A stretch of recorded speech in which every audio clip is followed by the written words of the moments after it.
For today's vlog po ay gagawa po tayo ng ulam ng kayang-kaya ng bulsa pero sulit sa lasa. Dito po ay may binabad na po ako na manok. Bali nakamarinate na po siya. Set aside ko lang po muna. Babalikan ko siya after 1 hour. Ayan, at habang nag-aantay po ako ng 1 hour bilang isang mami, di po tayo naubusan ng gagawin. Kaya ito, habang nag-aantay tayo, hugasan ko muna itong mga pinggan para mamaya sakto tapos na ako dito. Yung ulam naman ang aking gagawin. Dito po ay nag-prepare na po ako ng mga gagamitin ko para po sa chicken fillet. So, kailangan po natin ng egg, breadcrumbs, at saka flour. Then, after po mag-prepare, balikan po natin yung binabad po nating manok. So, ito na po yun. Then, kuha po tayo ng manok. Then, i-dip po natin sa flour. Then, after po sa flour, sa itlog naman po.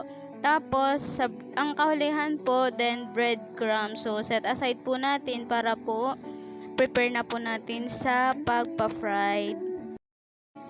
At natapos ko na nga po i-dip, ayan, nilagay ko na po siya sa mainit na mantika. Then, pag medyo golden na, pwede na po siyang baligtadin. And ready to eat na po siya. So, meron na po tayong ulam. Thank you guys for watching.